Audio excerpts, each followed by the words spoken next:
Class 10th maths का ये जो बोर्ड एग्जाम का पेपर आएगा ना, वो तुम्हारे लिए टफ होने वाला है। बिकॉज पेपर के लिए जैसे जैसे टाइम कम होता जाएगा तुम एक प्रेशर में आने लग जाओगे, और प्रेशर के चक्कर में तुम रॉन्ग डिसीजन लोगे, जिसकी वजह से तुम्हारे मार्क्स कट हो जाएंगे। और होगा क्या कि तुम्हें आता तो सब कुछ था, बट तुमने प्रेशर की वजह से गलत डिसीजन लिया और मार्क्स कट हो गए। अब इसीलिए ये वीडियो तुम्हारे लिए बहुत इंपॉर्टेंट होने वाली है। बिकॉज वीडियो के हर 2 मिनट पे मैं तुम्हें एक प्रॉब्लम बताऊंगा जो ना तो कोई यूट्यूब पर इस बारे में बात करता है, और स्कूल की तो भूल ही जाओ, स्कूल का टीचर तो तुम्हें कभी नहीं बताएगा। So hi everyone, this is Mukul Bhardwaj, और आज की वीडियो में हम बात कर रहे होंगे क्लास 10th मैथ्स की ऐसी 5 प्रॉब्लम्स की जो लास्ट टाइम पर 99% स्टूडेंट्स कर ही रहे हैं। प्रॉब्लम्स के साथ साथ उनका सॉल्यूशन भी बताऊंगा। वीडियो को बीच में स्किप मत करना, चाहे इसको 1.5x पर देख लो या 2x पर, बट देखो एंड तक, ठीक है। तुमसे बोलने की क्या जरूरत है, ऑलरेडी देख ही रहे होगे, सब पता रहता है मुझे तुम्हारे बारे में, मैं भी तुम्हारी तरह ही हूँ। तो मेरी जान, सबसे पहले स्टार्टिंग करते हैं एग्जाम रियलिटी चेक से। अब जो ये तुम्हारा बोर्ड एग्जाम का इस बार पेपर आएगा ना, वो कोई तुम्हारा इंटेलिजेंस टेस्ट नहीं है। ये टेस्ट होगा तुम्हारा पेपर के पैटर्न का, क्वेश्चन के सिलेक्शन का और प्रेशर का। अब जैसे जैसे ये पेपर पास आता जाएगा तो तुमसे ये प्रेशर हैंडल नहीं होगा, और वीडियो के स्टार्टिंग में मैंने बता ही दिया था फिर क्या होगा। तो इस बीच तुम्हें फर्स्ट प्रॉब्लम क्या फेस करनी पड़ेगी, वो है तुम्हारी पैनिक व्हाइल रीडिंग क्वेश्चंस। अब होता क्या है कि मैथ्स में जैसे ही तुम्हें वर्ड प्रॉब्लम वाला कोई क्वेश्चन दिखा, वहां तुम्हें दिख गई कि इंग्लिश ज्यादा है, या कोई तुम्हें डायग्राम वगैरह दिख गए, तो तुम उन्हें देखते ही तुम्हारा माइंड पैनिक में आ जाता है, सोचता है कि यार ये क्वेश्चन तो बहुत ज्यादा टफ है। और ऐसा तुम अभी भी फेस कर रहे होगे इस प्रॉब्लम को, है ना? अगर कर रहे हो तो कमेंट सेक्शन में बताओ। अब इसका सच ये है कि मैथ्स का क्वेश्चन तब टफ होता है जब तुम उसे देखते ही एक ही बार में समझने की कोशिश करते हो। बिकॉज तुम्हें लगता है कि हमारा ब्रेन तो एकदम ब्रिलियंट है, तो एक ही बार में समझ ही जाएगा, और वहीं तुम्हारी ये गड़बड़ हो जाती है कि तुम क्वेश्चन देखते ही पैनिक हो जाते हो। तुम्हें वर्ड्स ही नहीं समझ में आती कि क्या चीज क्या होती है। और अगर तुम इस चीज को अभी फेस कर रहे हो ना, तो बहुत अच्छी बात है, अभी तुम इसको इंप्रूव कर सकते हो। बिकॉज बोर्ड एग्जाम के टाइम पर अगर ये प्रॉब्लम तुम्हारे साथ हुई तो बोर्ड्स में तुम्हारा बहुत ही गंदा वाला कटेगा। तो इसका सिंपल सा सॉल्यूशन है, तुम्हें करनी है प्रैक्टिस। प्रैक्टिस कैसे करोगे, चलो आओ बताता हूँ। तो सिंपल सा रूल है, वर्ड प्रॉब्लम को मैथ्स मत समझो, उसे समझो डेटा कलेक्शन। बिकॉज क्वेश्चन सिर्फ तुम्हें डेटा देता है, उसके साथ साथ कौन सा डेटा यूजलेस है और कौन सा डेटा फॉर्मूले में फिट हो जाएगा, ये सब बस तुम्हें क्वेश्चन में देखना है। अब जैसे ही तुमने उस डेटा को और वैल्यूज को अलग अलग कर दिया ना, तो तुम्हारे माइंड में एकदम क्लियरिटी आ जाएगी। उसके बाद अगर उस क्वेश्चन में इक्वेशन दे रखे तो इक्वेशन बना दो, कोई फॉर्मूला दे रखा है तो फॉर्मूले में वैल्यूज पुट करो और कर दो आंसर को सही। बाकी कॉम्पिटेंसी बेस्ड क्वेश्चंस को कैसे सॉल्व करते हैं, इसके लिए मैंने एक डिटेल वीडियो बना रखी है, आगे बताऊंगा कहाँ पे मिलेगी, ठीक है। तो क्वेश्चन को एकदम अच्छे से देखो, ज्यादा अपने माइंड पर प्रेशर मत डालो। अगर प्रेशर डालोगे तो पैनिक होगे पक्का। और ये प्रॉब्लम हर बच्चा फेस कर रहा है, बिकॉज वो फॉर्मूले भी याद है उसको,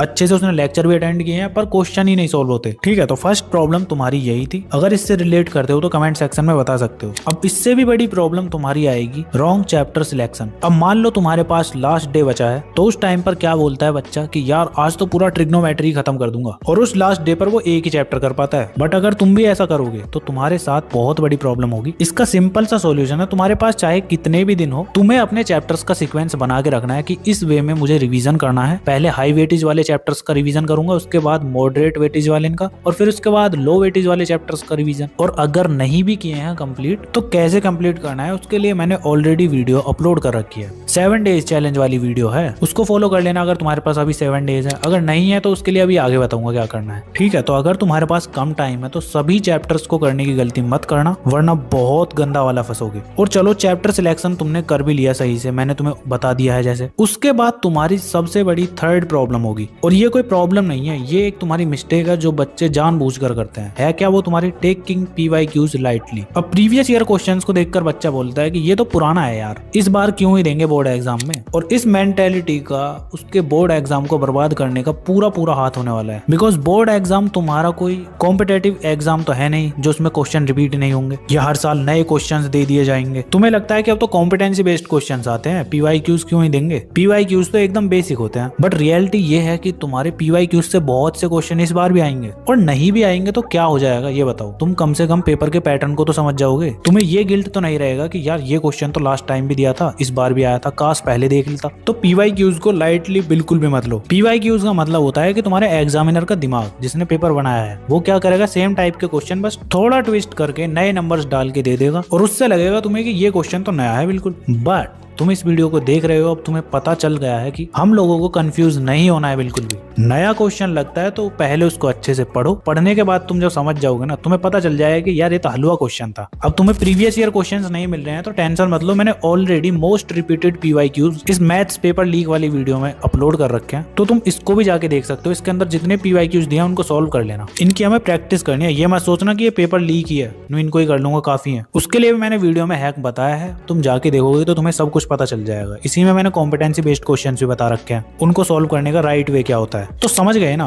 पीवाईक्यू वाली प्रॉब्लम खत्म। अब इससे बड़ी प्रॉब्लम एक और आने वाली है, वो है तुम्हारी टाइम मैनेजमेंट फेलियर। अब ये स्पेशली उन बच्चों के साथ होता है जिनको सब कुछ आता है, बट उनके साथ प्रॉब्लम क्या होती है, जैसे ही वो पेपर को अटेम्प्ट करते हैं टाइम कैसे निकल जाता है पता ही नहीं चलता। मतलब उनके लिए टाइम कम होता है अकॉर्डिंग टू हिम। मैं नहीं बोल रहा कि टाइम कम है। अब इसमें बच्चा फंसता कैसे है उसको अच्छे से एक्सप्लेन करता हूँ। चलो, तो मेजोरिटी बच्चे करते क्या है कि जैसे वो पेपर को अटेम्प्ट करने के लिए बैठते हैं ना, तो उनके माइंड में रहता है कि सीधे पेपर को फर्स्ट सेकंड थर्ड क्वेश्चन सभी को एक साथ कर लूंगा। अब इस चक्कर में वो जो क्वेश्चन पर अटक जाते हैं ना, जो उनको नहीं भी आता उसको भी करने का ट्राई करते हैं। अब उसको करने के चक्कर में टाइम वेस्ट होता है, या कोई क्वेश्चन आता है उसको भूल चुके हैं तो उसमें ईगो के चक्कर में कि ये क्वेश्चन मुझसे कैसे नहीं हो रहा, अब तो इसी को करूंगा, उसमें अपना टाइम वेस्ट कर देते हैं ये। वैसे तो इन सब चीजों की पहले से घर पे प्रैक्टिस होती है, बट अगर तुम्हारे पास बिल्कुल भी टाइम नहीं है तो यार तुम्हें ये चीजें नहीं करनी है। अपनी ईगो बीच में नहीं लेकर आनी है कि इस क्वेश्चन को तो करके ही रहूंगा। इसके लिए भी तुम्हारे सिंपल से सॉल्यूशन है, जो कि है तुम्हारा एग्जाम फ्लो रूल। अब मैथ्स के पेपर के लिए तुम्हारा एक ही रूल होगा, इजी मीडियम एंड टफ। सबसे पहले तुम्हें वो क्वेश्चंस अटेम्प्ट करने हैं जो तुम्हें आते हैं, मतलब तुम्हारे लिए वो इजी हैं। देन उसके बाद तुम मीडियम क्वेश्चंस को अटेम्प्ट करोगे जो तुम्हें अच्छे तरीके से आते हैं बट उनमें कैलकुलेशन ज्यादा है, तो उन क्वेश्चंस को तुम बाद के लिए रखोगे, ठीक है। उसके बाद आते हैं तुम्हारे टफ क्वेश्चन जो तुम्हें बिल्कुल भी नहीं आते, उनको कैसे करना है। उसके लिए भी मैंने लास्ट मिनट हैक बता रखे हैं, जिसमें मैंने ऑलरेडी बता रखा है कि एग्जामिनर का कॉपी चेक करते टाइम क्या माइंडसेट होता है और कैसे तुम आंसर लिखोगे जिससे कि वो फुल मार्क्स दे। उसके लिए ये वाली वीडियो जाके देख सकते हो, बहुत ही ज्यादा इन्फॉर्मेटिव है। और सुनो, एक टाइम सेविंग टेक्निक बताऊं, अगर तुम्हें देख के पेपर लग रहा है कि सारा क्वेश्चन तुम इजीली बना लोगे तो स्टार्टिंग तुम उल्टा करो पेपर की, पहले लॉन्ग क्वेश्चंस करो, उसके बाद शॉर्ट, फिर उसके बाद वेरी शॉर्ट, इस तरह से अटेम्प्ट करो। क्योंकि